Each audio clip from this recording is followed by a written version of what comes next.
as well. The change is not going to be either uniform or equitable. There will be winners and losers. And if some are being enabled and incentivized to create change, there should be equity with those that may lose. If you were to ask me what the major thing that is missing from the strategy is, I'd say it's people, people, people.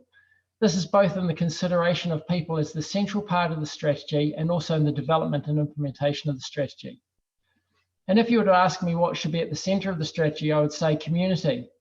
Community is the basis of a healthy, safe, and thriving environment, one which delivers social, economic, and cultural benefits and outcomes.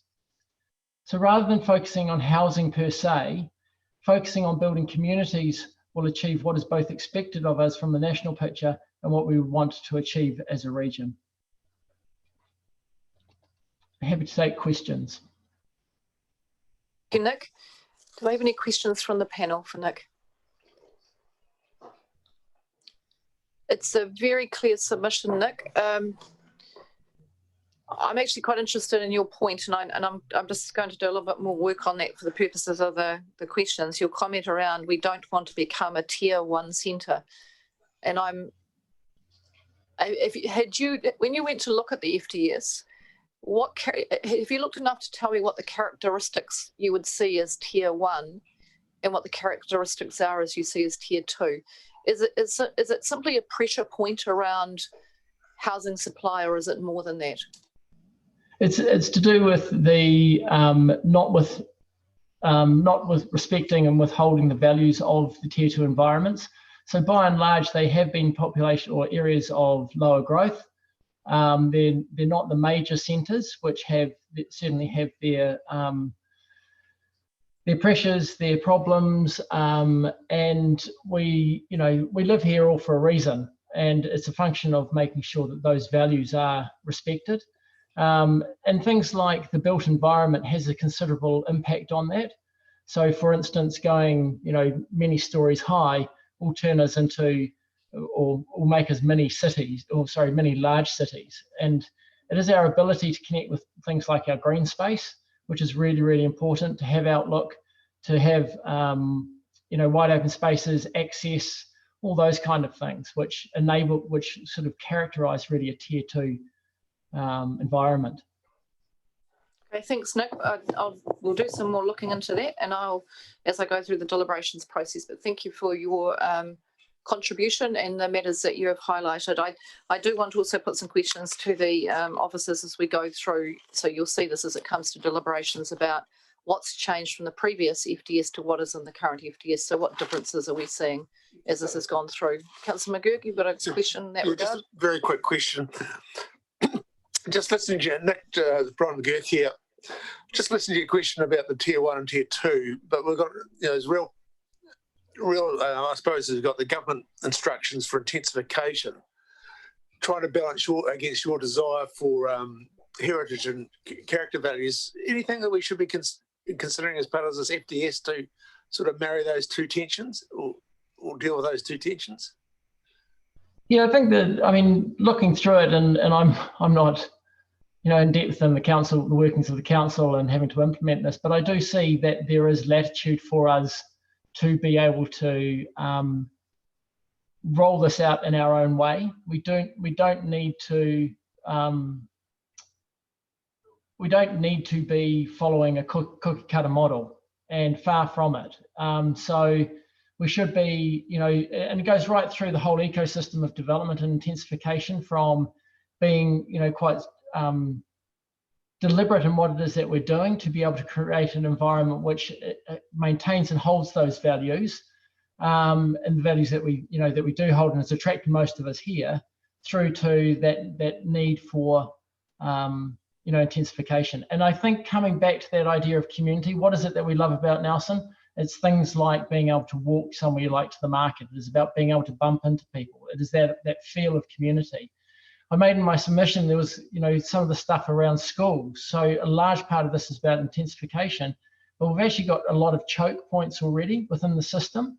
And I think that, if you start breaking it down and looking at community sizes and community groupings, that is going to be the thing that will ultimately, dictate sort of intensification in our program going forward. Thank you. Nick, thank you very much for coming into this evening to talk with us and answer questions. Appreciate your submission. Thanks all, do right well. Thank you. Thank you.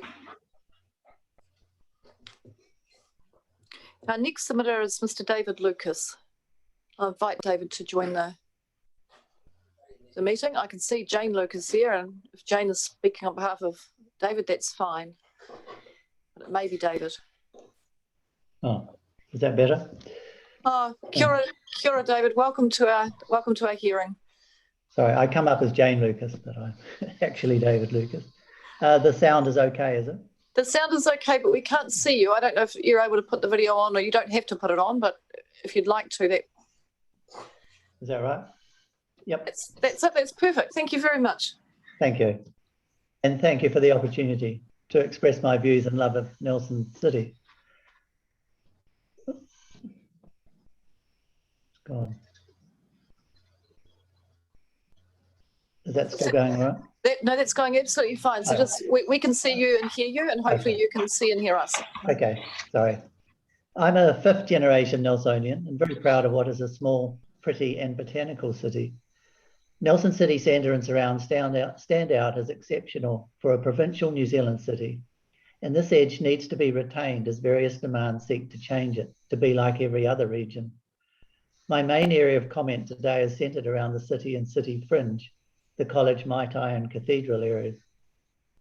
Having lived at various places around the world and seen what doesn't work, the attributes I like most about Nelson are the picturesque walks beside the Maitai into town amid the many historic villas with mature trees and views to the green hills.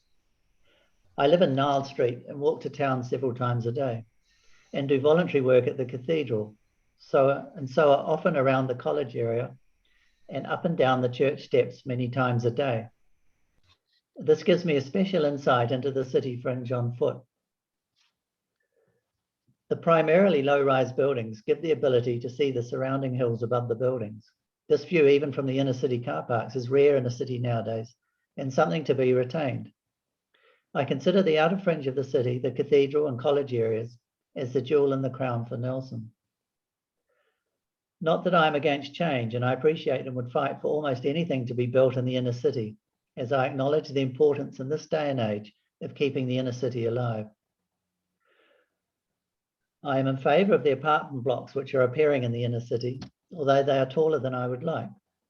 These bring more people into town, keeping it alive, and these residents will use the town shops, cafes, and restaurants. In addition to these apartment blocks, I would encourage the council to make it easier for apartments to be developed on the often empty first and second floors of existing city shops. Along these lines, I would also see the renovation of larger residential villas into multiple freehold dwellings, as in the UK, as an easy and attractive way to intensify the city dwellings. This may also mean people can downsize without needing a new home. Intensification can be achieved in various ways and still retain the character of the city. I do, however, object strongly to the proposed 3-storey townhouses in the city urban area. These cannot and will not mix with 1- and 2-storey villas and will change the dynamics of what makes Nelson so beautiful. My wife and I live in a restored historic home on a back section with multiple neighbours and find it unfair that these neighbours will be able to build 3-storey townhouses next to us, but we're stopped from doing the same because of our historic listing. Presumably the historic listings are to retain the look of the city streets, which is exactly what the council seems to want to change. We have also recently bought a second historic villa, this one yet to be renovated, near Nelson College, but the new townhouse rules alarm us and we're thinking twice before renovating, as the surrounding properties are in danger of changing dramatically with 3-storey townhouses around us. Most of our friends nowadays are from outside Nelson and thus residents from elsewhere in New Zealand and overseas. Nelson is a nice place to move to and to live. It is now quite difficult to find multi-generational people born and bred here. It appears to me that the council is changing the dynamics and the amenity of the city for future unknown new residents moving here, to the detriment of their existing customers or ratepayers who moved here for the reasons I've outlined, that will be ruined by these new planning rules. I'd like to live in central London, but cannot afford to, which means I would need to live 10 k's out. I don't expect London to change their planning laws to accommodate my needs, just as the new residents to Nelson have so far fitted in with past restrictions. I am told that 70% of the new houses built in Richmond are sold to my age group as second, third and fourth investment homes. So some further research needs to be done on who exactly we are changing the city for. Who is this demand for? And if they are just first home buyers who are not buying in Richmond already, then they will not be buying city townhouses here in Nelson. I am also unsure of the makeup of new build statistics, but a lot of our friends have moved to retirement villages and thus freed up their houses for sale. So it is important that these retirement villa figures are included in Nelson's new build statistics, especially with the huge number of retirement villas being built here in Nelson. My ancestors and many other past citizens have strived and paid for a city which stands out as the best in New Zealand. And I cannot understand why the council would want to destroy this beauty and pleasant amenity and change the town just to be like everywhere else. I would not want that personal legacy if I was on the present council. Thank you. David, thank you very much. Let's see if there are any questions for you from the panel. Any questions for David? No, your submission is very clear, David. Lack of questions doesn't mean there's a lack of interest. It just means you've made a very clear submission. And we thank you for taking the time to come and speak with us. Okay, thanks again for the opportunity. Thank you. Thank you. Yeah.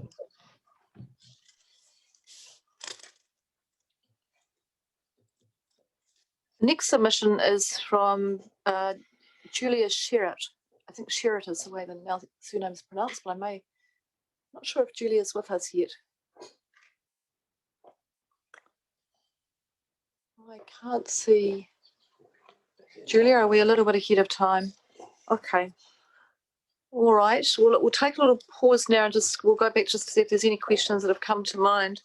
I'm just going to have to first go at this one. I'm actually going to say what I would like is, and Nick's question prompted me to go back to, I always go back and read the words of the NPS when we get to this stage of proceedings, and as we get to the end of hearings and start to go to deliberations. And I think I would like some analysis from the officers about what the expectation is for tier 1 and what the expectation is from tier 2, and what is the difference in terms of the direction in the NPS. I have a feeling that there is some direction around, for instance, in the number of stories. It's, tier 1s are at least 6 stories, and I can't, and I just want to get a sense of what that is like. Because in terms of urban form, I think there may well be some direction with the NPS as relates to tiers, the different tiers. Anything that you can pick up would be helpful. And the other part was just that, as I mentioned when he was speaking, just that changes in terms of the typology of housing. I think in the last, I can't recall in the last FDS whether that was single story for the areas Niall, Collingwood, Trafalgar Street, and now we've moved to 6 stories. That was what was in Nick's submission. But I just want us to just have a good look at that to see where we've made differences from last FDS to this FDS in terms of typology of housing. Anyone got anything else, either from earlier today that's come to mind? No, we're pretty good. Okay. Right, we'll just have to wait for our next submitters. Hopefully they're not too far away. Curious to know what Oppo phone is.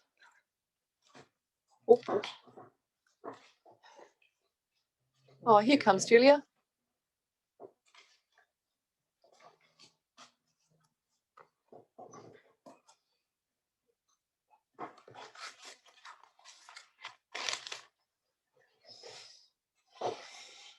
Oh, kia ora, Julia. It's me, Rachel here. Hopefully you can hear me. Just when you're ready, Julia, we're ready for your submission. If you're ready to present, we'll just ask you to unmute, and then we're ready to listen. Hi, I'm Julie Sherritt. I have a very specific submission, which I think could help address the shortage of land for housing near Tākaka. The future development strategy document mentions limited options for expansion around the existing town of Takaka, given the highly productive land, flood risks, and coastal erosion. The future development strategy says that it cannot rezone land, but indicates where suitable locations may exist for rezoning. I'd like to suggest that there are small pockets of land amidst quite concentrated areas of housing, not far from Takaka. These have been created by piecemeal subdivisions over the years. They're still zoned highly productive, but because of their small area and proximity to houses, are no longer part of farms. They are often small paddocks capable of grazing a very small number of sheep or cattle, and usually with the job of keeping the grass down. Therefore, they're no longer highly productive, and I feel they should be rezoned. These bits of land may in fact be more productive as part of a house site, providing fertile family vegetable plots and orchards. Dodson Road is an example. It's approximately 1 kilometre of sealed road, giving access to the 28 houses spread along the length of the road. And there's quite a lot of bare land amidst the housing, which could support quite a few more houses.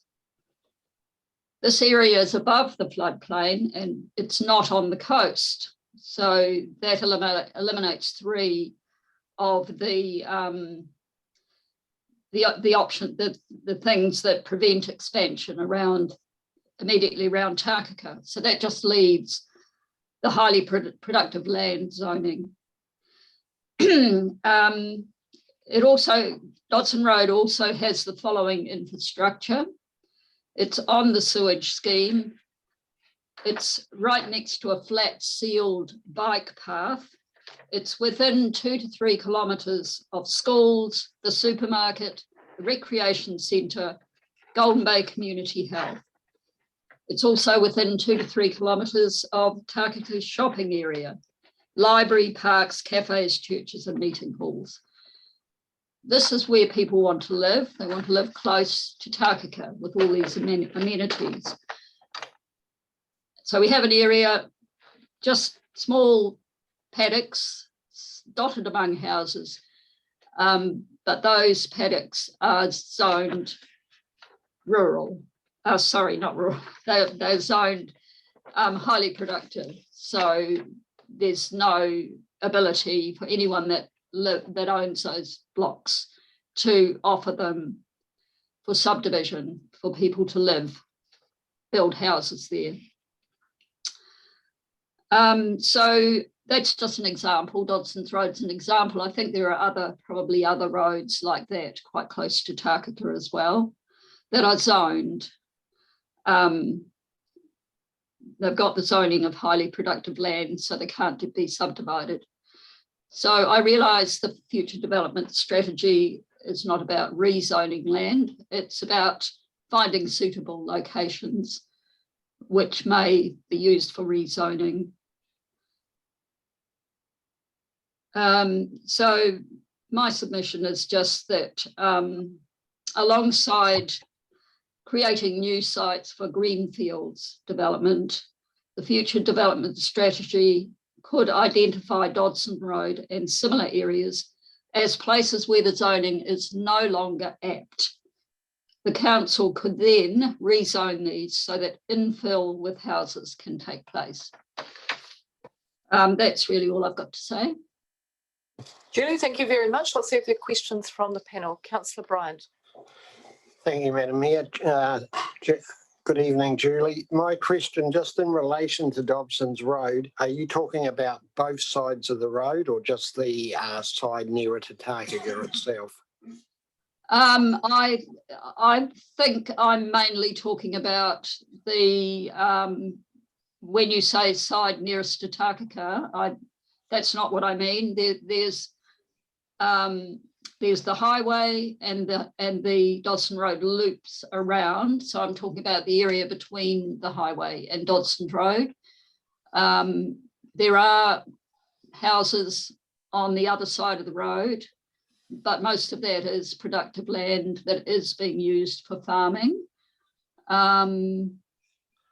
Yeah, principally I'm talking about between the highway and Dodson Road. Thank you. And if you're talked to any other landowners in that area, would they be supportive? I've only probably talked to one or two, but I don't know. I don't know about that. I know personally, yeah, I know quite a few people who would buy, who are interested in living somewhere like Dodson's Road. Yeah, I'm not sure if the current inhabitants would all want to divide their land up, but I feel they should have the ability to do so if they want to. Thank you. Any further questions for Julie?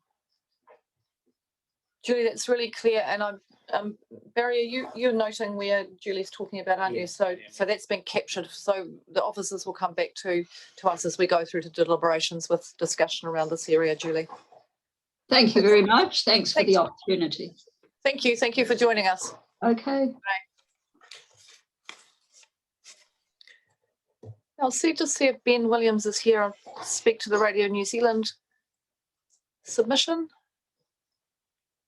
Not yet. He's not with us. He does have a couple of minutes, but I can see Carenza and Ian on my screen, but you've got a 20-minute submission, so we might just wait a few moments to see if Ben arrives, see if he's on his way. Well, he's not due till 6:50, is he?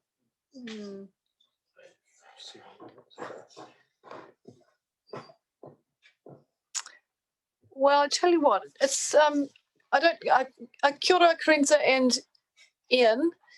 If you're ready and you would like to start, I think we might do that, and then we'll be a little bit ahead, and then if Ben arrives, he'll just have to wait a little bit longer, but I'm sure he will be okay with that. So tēnā korua, welcome to our hearing. Thank you very much for the submissions, and you're speaking today on behalf of Whakatū Corporation and Ngāti Rārua Atiawa Iwi Trust. I understand it's a joint submission. If I haven't got that right, you'll correct me as we move through. So welcome, and I'll hand over to you now to present the submissions. Cool. Kia ora koutou, tēnei te mihi mai oha kia koutou I tēnei pō. And thank you for the opportunity to present tonight. And I'll just make a few comments, and then I'm going to hand over to my colleague Ian, who I can see there on the screen. So I'll start just briefly by outlining who we are, and of course I'm well aware that many of you know really who we are, but I'll briefly outline Whakatū. We're an incorporation, a Māori incorporation, established in 1977 with an intergenerational strategic plan which spans 500 years. That's our intergenerational plan, which we call Te Pai Tāwhiti. And that really sets out our purpose, not only for Whakatū as an organisation, but for our region. We've got a current asset base of just under 400 billion, one of the largest employers across our region, with a diverse portfolio across property, residential, commercial, and as well as our food and beverage business through Kono NZ. We're also submitting today on behalf of Ngāti Rārua Atiawa Iwi Trust, a hapu-based organisation which manages land in Motueka on behalf of its beneficiaries. I just wanted to start by thanking the work of the council and the council staff in particular. We acknowledge there's been a great deal of preparation and work done on the future development strategy. We're very pleased to be able to submit on it and support that work. And we also acknowledge the challenges that have been highlighted through that work, including, of course, the housing challenges faced by our community and in particular Awakatu owners and the beneficiaries of NRAT. What we identify in the submission, and Ian of course will take us through it in a bit more detail shortly, is that a significant increase in housing supply certainly has a place to play here in Te Tauihu and Nelson in particular. However, there's a very pressing requirement to improve the standard of existing housing stock, relative housing affordability, and different models for the delivery of housing in our region. So with that, I'll hand over to Ian. So we understand that the core principle is to concentrate development along the state highway corridor, to develop a new village in Tasman, and a significant amount of intensification in existing settlements. I'll firstly deal with the new community near Tasman. So we have some concerns regarding that. It's unclear how this area would be serviced. There's no apparent allowance in the long-term plan for the installation of infrastructure in this location. And it's understood this catchment has limited access to water. Advice from TDC staff indicates that the water the council may attempt to source is from the Motueka catchment. And we've opposed this proposal on a number of grounds previously, including cultural and environmental grounds. Tasman Council will be aware that we made strong objections via legal proceedings to the proposed coastal pipeline in 2014, alongside our associated Hapu and iwi entities, on the basis that the transfer of water between catchments is a culturally unacceptable practice and is inconsistent with tikanga, as well as guarantees in Te Tiriti or Waitangi, as well as being an expensive and impractical form from an environmental and infrastructure perspective. We do not believe that artificially increasing the carrying capacity of one catchment to the detriment of other areas is consistent with the Freshwater NPS 2020, and it is damaging to Te Mana or Te Wai. We believe that development should be undertaken in a sustainable way according to the carrying capacity of various areas. And as noted above, it's recognised that significant residential development is required in the region going forward. However, we believe there's a lot more work required to align the development with the carrying capacity of proposed areas.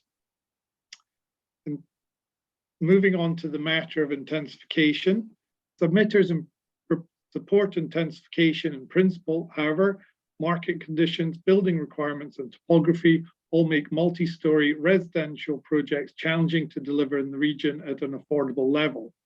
The main issue tends to be the cost of land development and building, and not necessarily the cost of land. Similarly, the fundamental supply and demand equation results in a relatively inelastic market, even at quite high densities. Intensification will only impact on affordability once the fundamental undersupply issue is addressed, and this will require significant streamlining and alignment of infrastructure, servicing, consenting, freeing up of supply of materials and labour, and the availability of capital. Submitters would only support intensification of existing areas where the councils had allocated sufficient budget to create more and better shared outdoor areas. For example, any infill housing or increased density of existing residential areas will require consideration of the increased population, reduced private outdoor space, and the availability of existing reserves. It's unclear how these challenges would be met. The proposal also relies on the main trunk road system for local transport.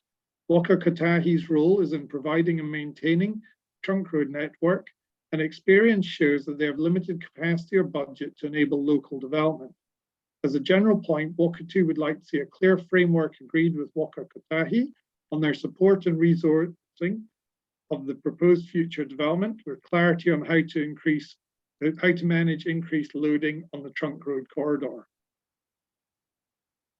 The submitters are also surprised to see the focus of development is on the south of the Nelson area, with little or if any development to the north of the city. This will potentially marginalise businesses in Nelson CBD and focus employment and commercial activities towards Richmond and Stoke. The councils may view this as a desirable outcome.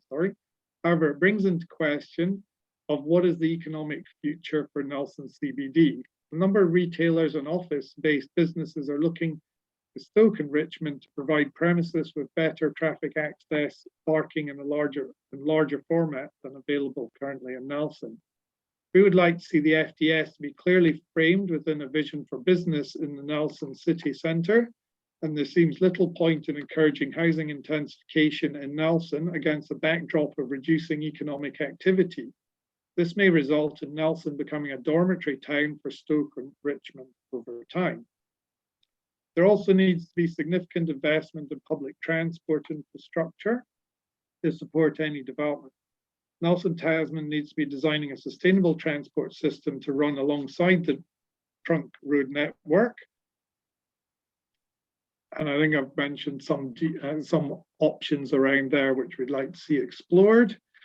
And another area that we look at is around comments regarding transport being a key contributor to carbon emissions. But there's a rapid decarbonisation underway in the transport sector, and it's felt this should be acknowledged and contemplated in future development strategy, which spans 30 years. Highly likely that the vast majority of road transport will be electrified within 15 years. And although the reduction of traffic movement should be applauded in its own right, if carbon emissions are the main driver of the proposals under the FDS, then the proposals should be considered in light of changes to transport. In terms of managed greenfield expansion, we recommend that any greenfield development needs to be within defined development zones, and the greenbelt zones are introduced around all settlements in suitable locations to provide focus to development and servicing plans, and to avoid sprawl, promote intensification, and provide distinct settlement characters. Submitters do not support further low density rural residential developments. These tend to be an inefficient use of land, inefficient service, and diminish the rural character of areas. As a general point, the submitters support mixed-use developments in CBD fringed areas and increase sustainable industrial growth in appropriate areas. We go on to note some of the areas which we particularly support. We either understand through nearby development that we've done in the past, or that we have an interest in. But something which I'd just like to touch on now is around the future development strategy and its interplay with the Infrastructure Acceleration Fund. Councillors are no doubt aware that the future development, the Infrastructure Acceleration Fund next round have been announced over the last couple of days. We're a little disappointed that there seems to be limited coordination between the FDS and the IAF work streams. And I'll just touch on two examples of this, at Horoirangi and 100 Bryant's Road in Brightwater. In the first case, the land at Horoirangi, where Wakatu proposes to develop 250 affordable houses, was rejected by officers for inclusion in the FDS, despite the council simultaneously applying to Kaingaora for infrastructure funding for this project. There's no doubt this project has some challenges. However, it's better that these are worked through with the landowner, the council, and Kaingaora in light of a clear planning pathway. The submitters would recommend that the Horoirangi area is included in the FDS to leverage off the proposed central government funding. The second project is stage 3 of the development at 100 Bryant Road, a further 110 dwellings adjacent to stage 1 currently under construction, stage 2 consented pending council funded servicing upgrades. Wakatu applied to the IAF for the servicing of this land to be accelerated to release further housing supply in the area. TDC decided not to support this application, so Kaingaora chose not to take the application forward without council support. This land is now proposed to be supported through the FDS process, which Wakatu is very supportive of, as this gives a better value for money to ratepayers through the servicing of this area. However, this change in position means that the chance of any IF funding has been lost.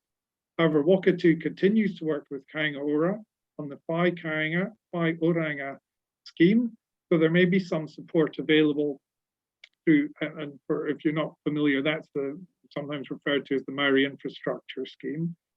So there may be some support available, but that won't be through the council, and that will be through Kaingaora engaging with Wakatu and the landowners on that site. So we would, just as a general point, we'd call on the councils to ensure that there's always clear coordination between the respective planning and infrastructure policies to ensure that opportunities to boost housing capacity, such as the IEF, are capitalised upon.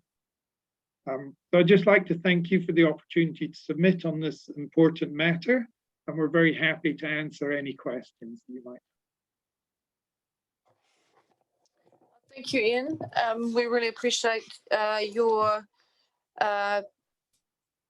submission, and your also thank you for your observations around the coordination issue. And I was very pleased to hear this morning that the Huirarangi proposal is being looked at favourably. So that's very good to hear. I'll open now for questions for Corinza or Ian. Kia ora, Madam Chair. I don't have any questions, but ngā mihi nui e te rangatira e ngā hapu o ngā te rawa ati awa me whakatū. Paena te kōrero te kaupapa e te pō, awhiawhi e ngā whānau e ngā hapu e ngā iwi o te tau ehu. Paena. So tēnā koe. Ngā mihi. Ngā mihi. I have no questions. Tēnā koe, Carissa. Tēnā koe, Ian. I'll just come across to Councillor Eager. Kia ora, through you, Madam Mayor. Just in regards to your comments on intensification and the need for more and better shared outdoor areas. So we have received a number of comments along those lines of, trees, looking out for shading and just those amenities. So do you have any good examples or examples of the sort of things that are needed? Because, so like if I think of the CBD, well, I'd go, there's Queen's Gardens, there's Anzac Park, there's Rutherford Park, Trafalgar Park, there's galleries, there's school grounds. There's actually quite a lot of space, but a lot of people are submitting and saying that there isn't sufficient green space. So I'm just wondering, what is it that you think is missing that would support amenity or a good lifestyle living in an intensified area? Yeah, so I think it's a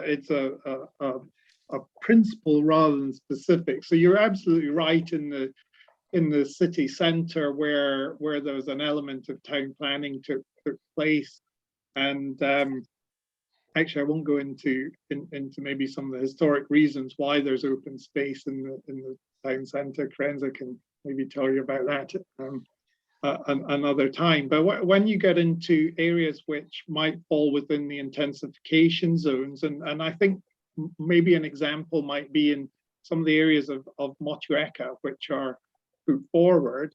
There are, so if we were to undertake a subdivision of these areas today, we would be planning for neighbourhood reserves and open space areas and wider carriageways with berms, etc.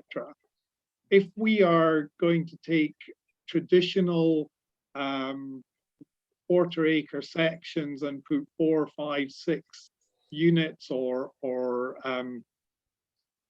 townhouses or whatever on that site, and that is done by a number of individual developers or individual parties, there may not be particular scope for the traditional approach, which is for people to either pay reserves contributions or to put reserves into that development, because they're unless 1 out of every 4 was of these sections, or 1 out of every 10 of these sections were created as a neighbourhood reserve. So I think I think where there is existing infrastructure, it's not such a challenge. I think where it's sort of going from low density to medium/high density with the redevelopment of existing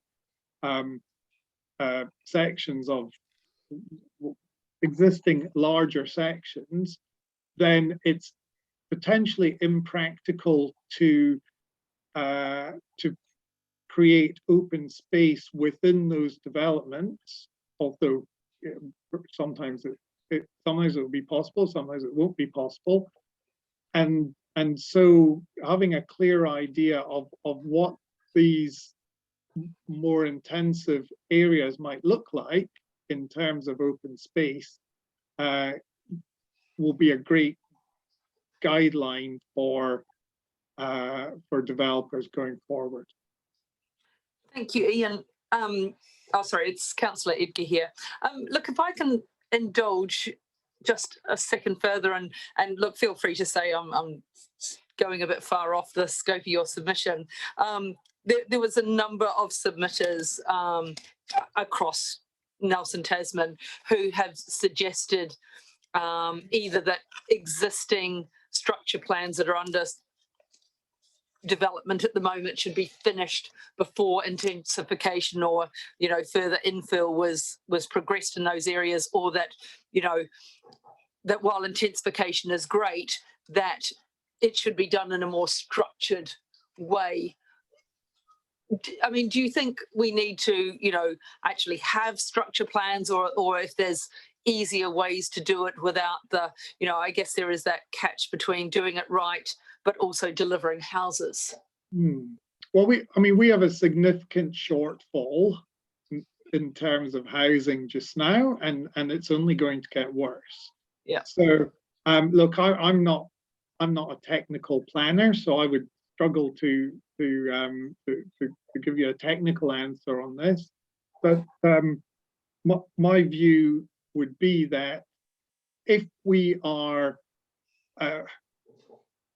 going to rely on large-scale developers to come in and undertake intensification, we may be struggling outside the CBD area or the CBD fringe. So I think that if we had some clear way to ensure that areas that are intensified, and it's likely to be on a piecemeal basis by small-scale developers, builders, individuals, simply because of the availability of capital in some elements of or some development scenarios, then we do need to consider what the open space available for that intensification is going to look like. Thank you so much, Ian. Any further questions? Councillor McGurk. Thanks, Madam Chair.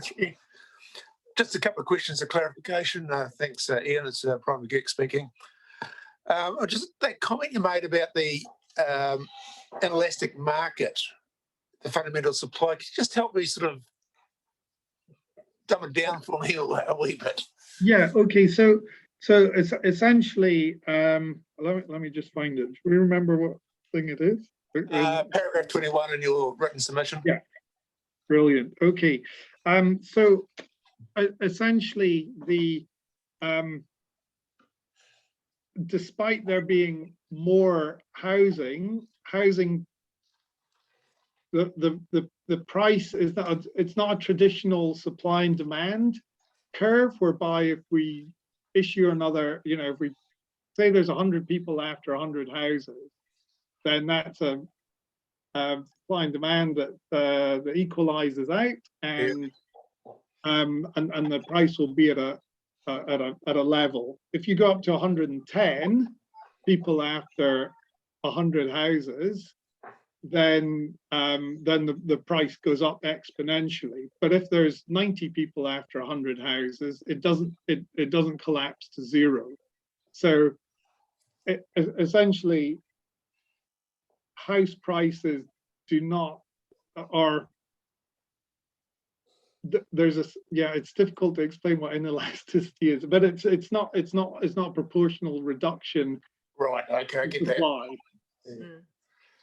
I could probably, if it wasn't 7 o'clock at night, I could probably give you a better. If it wasn't 7 o'clock at night, we'd probably understand better too.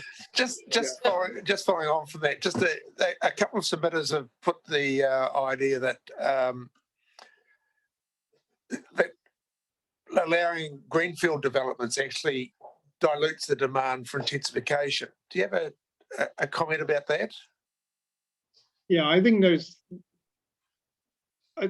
Yes, I think so. We raised the idea of putting in place, getting a clear understanding around settlement boundaries, putting in green belts or hard boundaries, which would stay in place for a long period of time. Certainly, the period of the future development strategy. And what that would do is it would create some green space for development, and some and also promote intensification.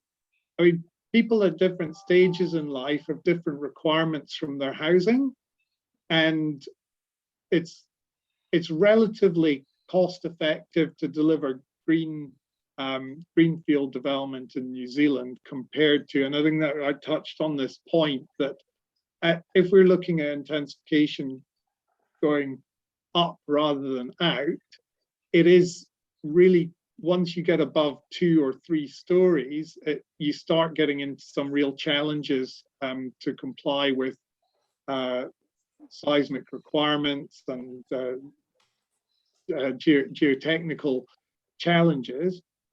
If you stay at that sort of 2-3 story level, then it's generally more manageable from a financial point of view.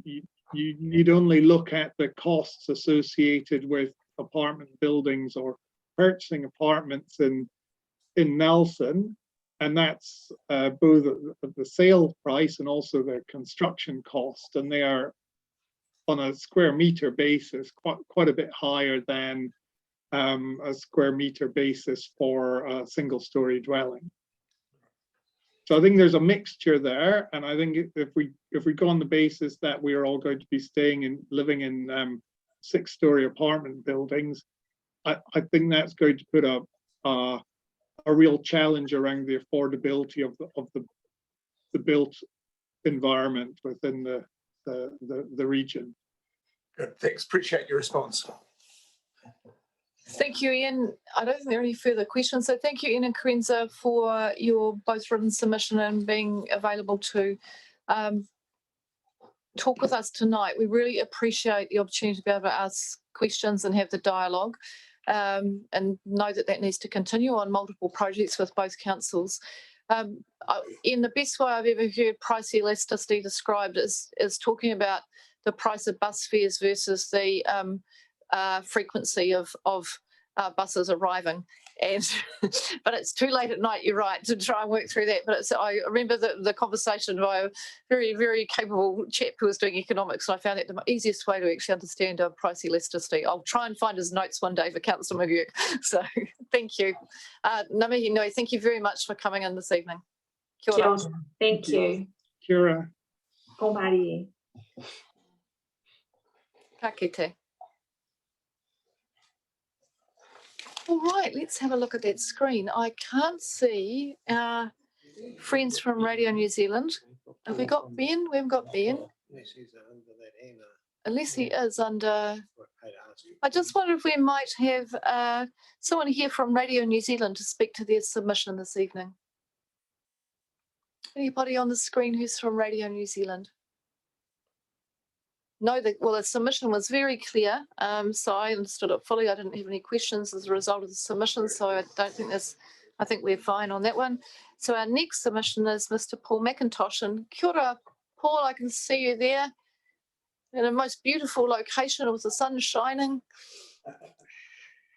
Yeah, it's just a nice photo background there, so I thought I'd have something local for this evening. So I know you've had a long day and you must be tired, and the prospect of me trying to summarize 10 pages of submission in 10 minutes is not very appealing to anybody. So I'm going to try and get through and hit a few key points, and then if you had an opportunity to read through the submission, I'd like to leave more time for questions if that's fine.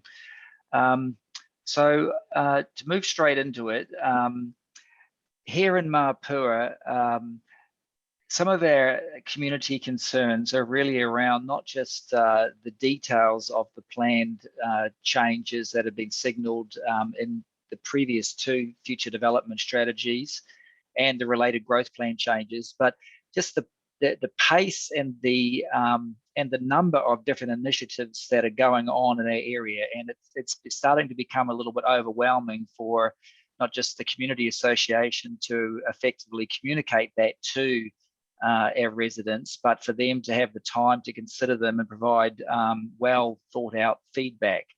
So we do feel that meaningful community consultation needs to continue, particularly given that there are the number of different and parallel developments that are going on here, whether they be associated with developers or whether they're TDC activities such as potential boat ramps or road improvements. They need to be coordinated in a more effective way, and hence our request for some sort of updated spatial or urban amenities plan for our area, so that we have confidence that when 10 to 15 years from now, the developments that have proceeded have gone on, that they are resulted in a well-connected active transport system, good access, and an improved amenities and livability of our village. Because if it's left up to individual developers to do this, there is the risk. I don't say there is an intent, but there is a risk that this will result in poorer outcomes. One other very important aspect of the scale of the development that's being proposed for our area is that we need to ensure that a proportionate amount of land is not just set aside for the intent of future recreational or scenic reserves, but there actually are community agreed plans for establishing these. We have seen in a couple of recent developments that reserves have been set aside by developers, but are nothing other than undeveloped plots of land with no real amenity for the community. So I think other speakers such as Bruno Lemke and Lou Gallagher have spoken to the fact that the total percentage of reserved land in our community is rapidly reducing below the recommended levels, given the amount of residential development that's going on. The third point here is that we do support additional growth, particularly within the existing community, and we feel that there are that any sort of intensification should be planned around our existing thriving communities. We understand that there may be willing land sellers to developers within our area that could result in more greenfields development, but ultimately that may result in a more disjointed community than what we ultimately would like to see. So we do want we want to make sure that land availability does not overwhelm the need for a well-planned community. And so with that, we hope that those other criteria that are put forward as part of the rating of these new greenfields and brownfields areas are considered just as importantly. So moving on to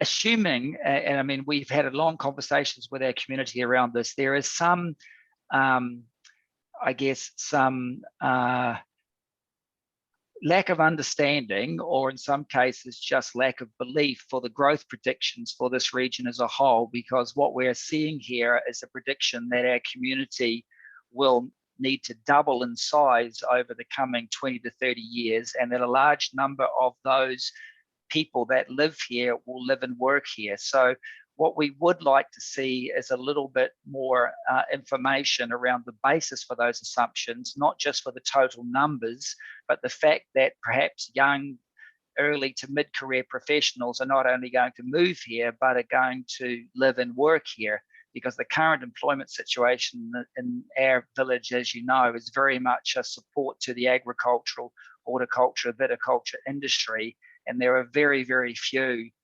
professional or white-collar jobs in this area.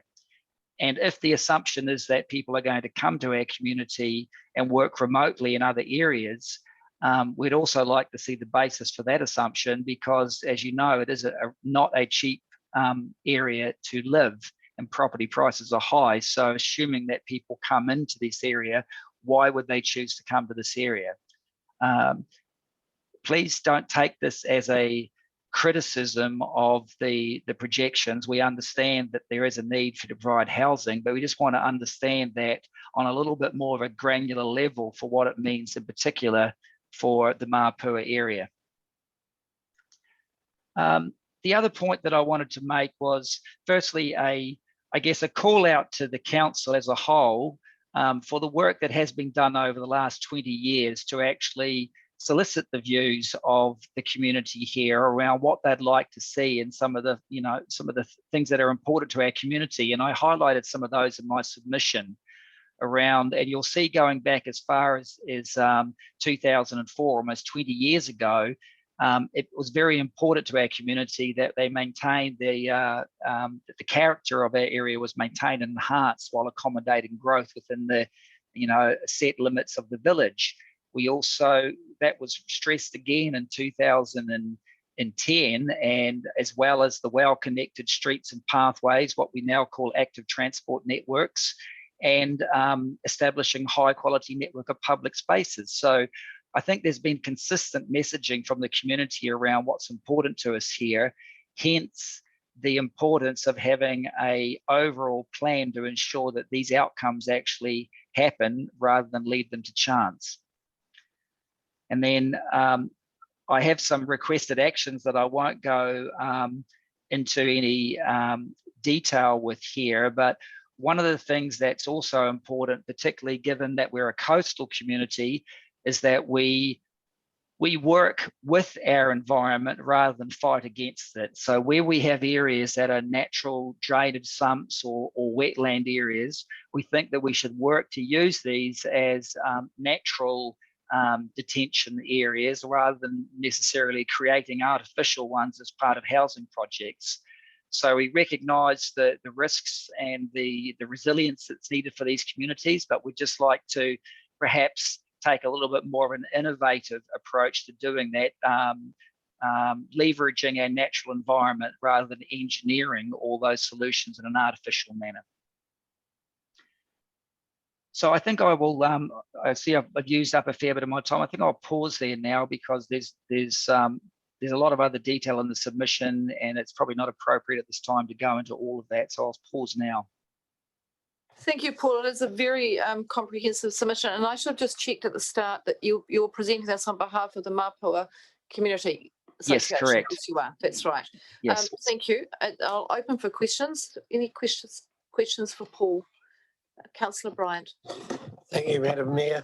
Paul, just a question. I didn't necessarily see it mentioned in any great detail in your submission, but does the Community Association have any thoughts or concerns about the development of commercial areas in Mapua?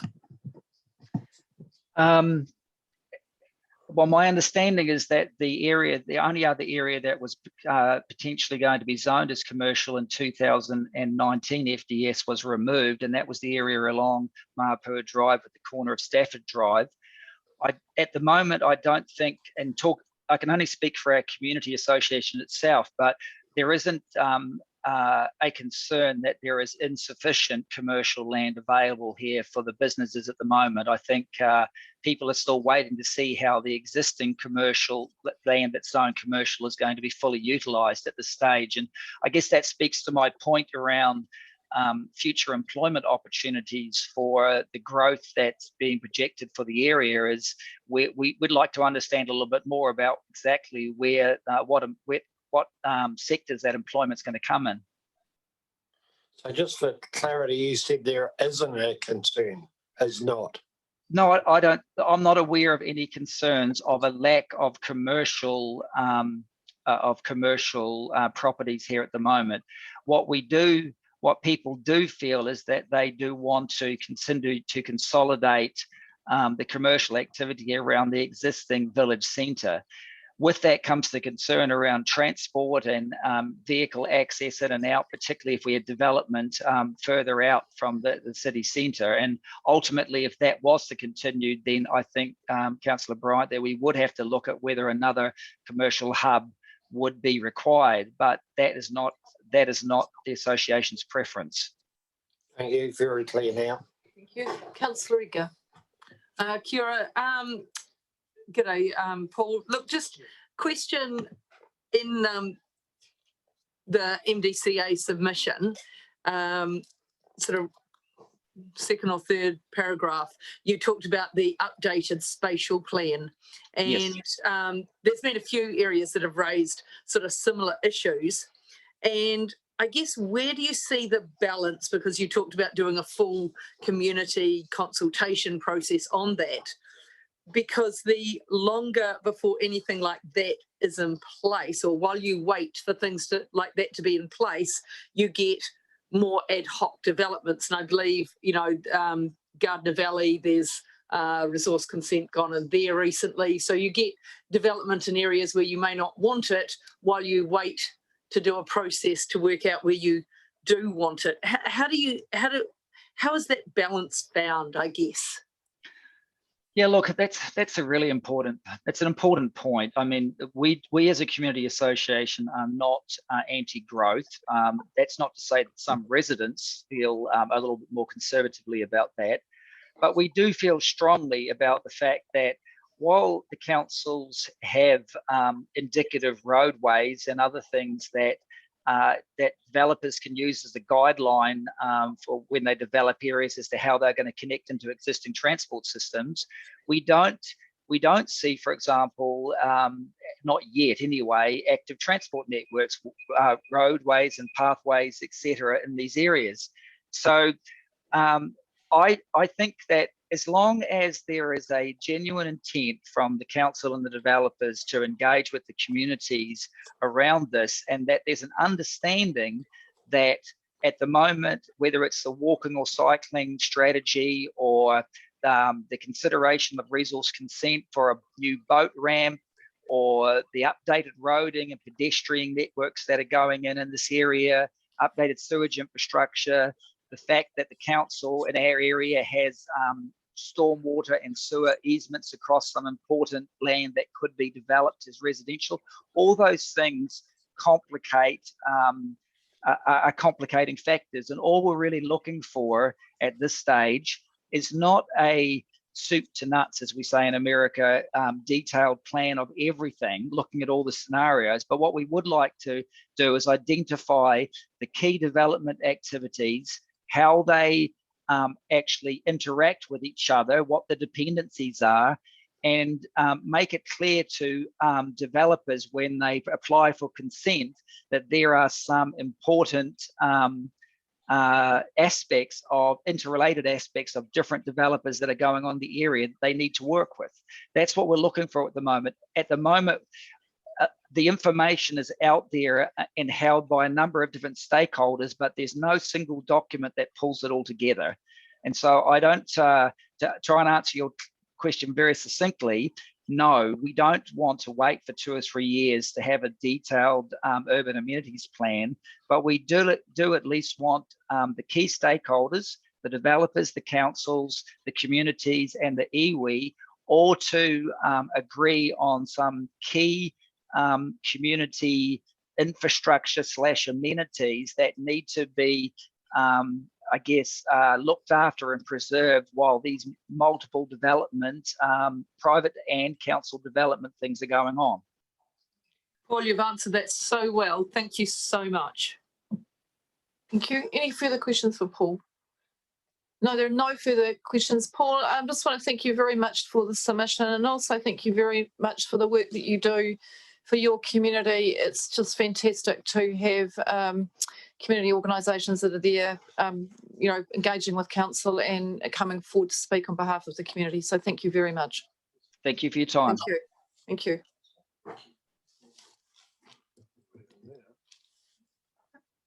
Our last submission today is from Susan Drew. Unless we have someone from Radio New Zealand, I don't think we do. So we'll go to Susan. Kia ora, Susan. Welcome to our hearing. Thank you very much for being willing to join us on a, are we on Tuesday? I've lost track of days. Tuesday evening. Okay, thank you. I was supposed to speak this afternoon, but it's okay. I'm here now. So I'm Susan Drew. I'm a Nelson resident. I'm not an expert in these areas. These are my personal opinions that I'd like them heard. I'll not take up much of your time, just a few minutes. I'm aware, as you said, that I'm the last speaker of the night and you all want to go home. Firstly, I will focus on question 7. I'm opposed to future development in the Maitai, which is a precious area of natural beauty. I believe the Maitai should be protected for future generations by turning it into a regional park and not developing it for housing. Can I ask, who's been there?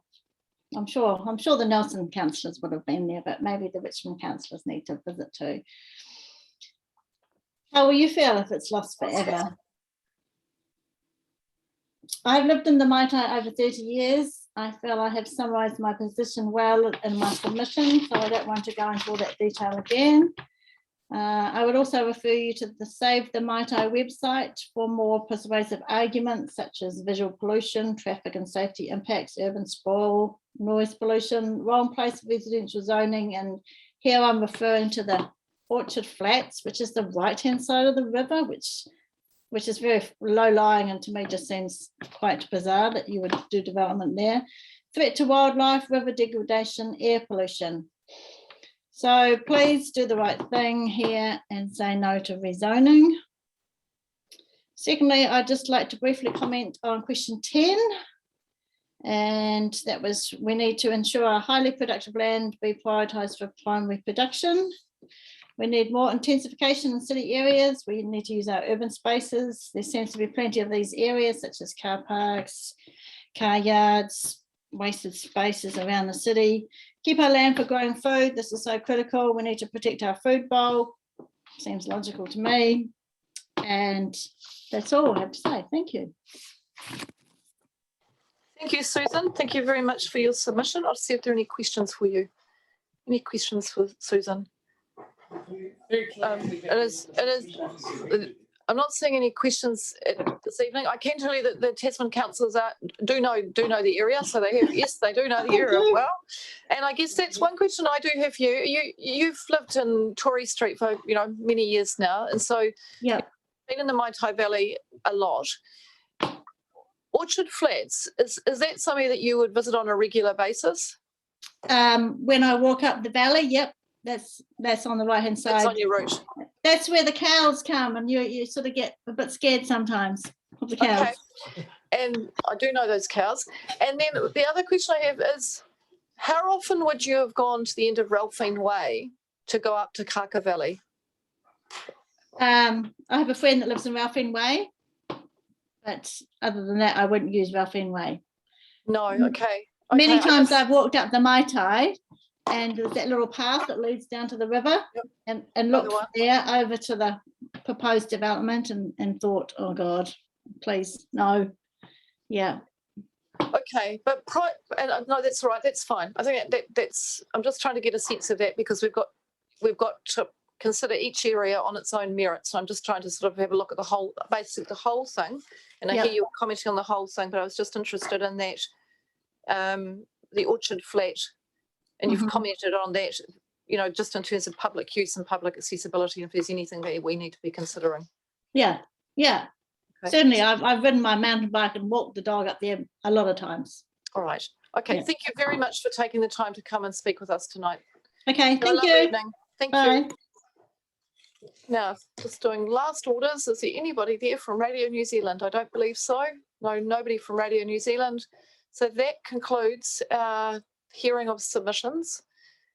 Long day, and I want to really acknowledge all of the work of the staff who have supported us through this process. I really appreciate this, and I'm sorry I've got my back to several of you, and there's been just a magic team of people that have been sitting in the back of the room making this all happen. There's been a magic group of people that are out, not showing on the screen at the moment. They've just been working so hard over the last few days, but not just the last few days, actually over the last probably 12 months, I'd say, over the last 12 months, but doing some absolutely incredible hours actually over the last few months to get this ready, and particularly the last month. So I just want to acknowledge your mahi, your dedication, and unfortunately I've got to acknowledge the work that's in front of you. And I don't want to spend too long about that tonight, because I think that might just be a little bit demoralising, because I think we all need to go home and put our feet up for a while. And no, I'm not going to read the council agenda that I've got to get out the door. It can wait till tomorrow. So I just want to spend a few moments with the panel members. We've got quite a lot of information. I have to say to the panel, I haven't finished reading all of the submissions as yet. And I acknowledge that at the start of this hearing, that they arrived where there was just not going to be a possibility for me to have read them all by the time we got to the end of the hearing. So I've still got a few to go. And I may have some questions that will come from reading those submissions, and others may have be in the same position. If we have questions in relation to those submissions, I just with the officers, will we use the same technique? We'll send them through to, and if you go away with your notes from the hearings and you over the next few days, you think, actually, I have got some more questions, we need to get those through to Susan and Claire. I think that was the agreement, was that we were sending them copied to the panel members. Now, I'm going to ask Barry and Chris and Jackie, what sort of time frame have we got? It's going to have to, in my case, it's going to have to be Monday for me. I'm sorry, because I'm actually booked and I'm going to be working all day Sunday again to try and finish off those last submissions. But I will try and make my questions. You'll only be getting them if I think they're completely new, novel things that we haven't covered. And I'd encourage others to do the same thing. If you feel after reading Councillor Edgar's summary and thinking about the questions that have already come through, I'd encourage you to not to ask questions of the variations on the same theme. We should be able to work those out when we get to deliberations. But if there's completely novel areas, then we want to get them. Would Monday, first thing Monday morning, be causing you a major headache if there were additional questions? I think Claire's going to have a small sorry, I am going to help out. Hello, Claire. Hello. I have been here the whole time, apart from the first 10 minutes. Yeah, look, Rachel, we have a problem. So we're supposed to have the report done by Wednesday next week to meet all the time frame requirements. And there's absolutely no way. We have got the report pulled together, but it's only based on the submissions to date. It does not address the questions that have been asked through the hearings. And we really need some time to be able to do that. So that's going to impact on the deliberations, would be my initial thoughts in terms of time for those. All right. Before I go to just teasing that out a little bit more, I want to go to Aina, because it's really important that we have, in order for this process to have integrity, it is really important that we have really considered the cultural impact of the future development strategy, the opportunities. And I know I'm conscious that you have had the material for only a very short space of time prior to the commencement of the hearing. So I'd really appreciate your input in terms of the time frame that you may need. Given that you have thank you, Madam Chair. Now, given that you have a time frame already was set, Claire, for next Wednesday, I can actually have this information and analysis to you by Monday, and it could be fairly well tuned, given that last week Jackie and Chris and your team have provided me with the fundamental framework for those statutory instruments applied to iwi and mana whenua in this case. And you've seen that list of treaties, settlement statutory obligations, the iwi environmental management plans, both cultural values and impact assessments, if they are on file, the DOC conservation management strategy commitment to tangata whenua and also any takutai moana claims. Given that there has been, and I'm just aware, are there any public sitting in this forum at this moment? There are. We're basically still recording in a public session, but we can move into confidential. Aina, if you would like to do that this evening. Yeah, yes, please. So we can just talk about an issue so you can all think about the issue at hand, because it is quite a serious issue concerning a particular site, so that we can move on. All right, I think we need to do that now because I think that's going to be critical to informing the officers' report. So if we can now move into confidential, it's moved by Councillor Mayling. Do I have a seconder? Thank you, Councillor McGurk.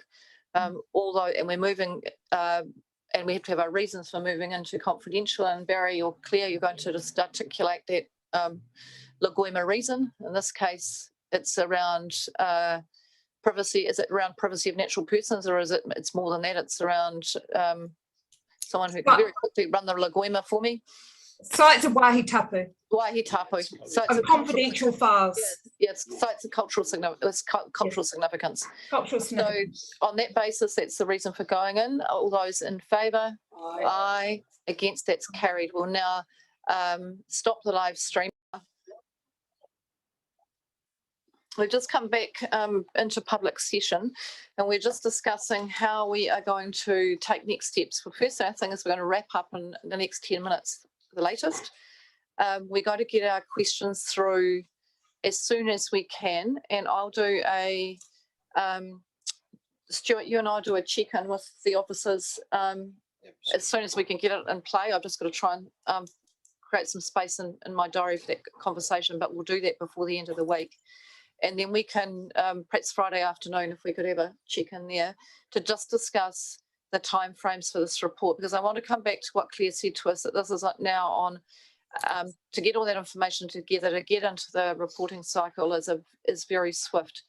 And what I'm going to say about this process is this is a whole of council process. This is not a planning department process. This requires everybody. This requires everybody. It requires your communications teams, your infrastructure teams. It requires parks, reserves, everybody. And so ultimately, the two chief executives are going to have to get in the room and work out, a project plan that is actually going to be robust. Yes, it is going to be tight timeframes, but it can't be so tight that actually we don't address the fundamentals that we're charged with doing when it comes to the NPS. This is about, I went back really well functioning urban environments and many other things. If we go back to what is it we're being asked to do, we need to make sure that when we get to the end of this, we can, as the panel say, we're confident that what we've done is the best we can to achieve the outcomes that were desired, and what is actually leaving a product that is going to be of value to our communities. And there are no shortcuts in doing that. Some things are going to be beyond scope, and the sooner we can get the scope established, because we've got people asking for new areas, and I don't know legally what we need to get the legal advice about in scope and out of scope. But this is, going back to think about what the intention of this document. When Jackie McNay says today, and the reason I asked her that question was because it jolly well matters.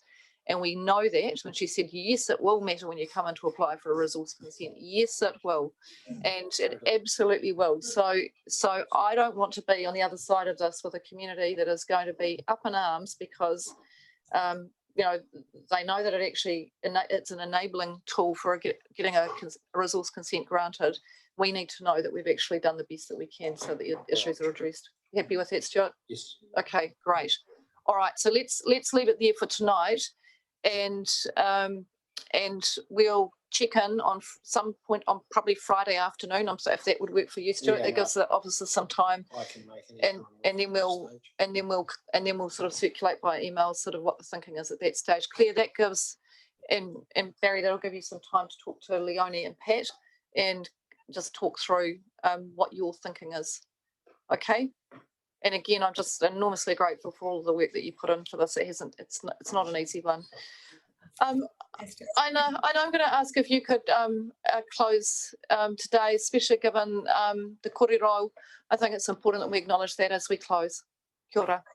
Kia ora, kara ki tātou. E tō mātou mātuatarangi, kia tapere wai mo tā mātuarangi te atang. Kia me tai ai ki rangi whenua ki te tuanu ko tōtorangi. Ho mai kia mātou nāna he taramo mātou pa tēnei rā. Muri o mātou hara me mātou hoki e mene nei. I o tahanana kia mātou au e mātou e kaua whakawaia. Engari whake orenga mātou e te keno nau hoki te ranga te ratanga. Takaha me tukurorea. Ake. Amene. Hanare.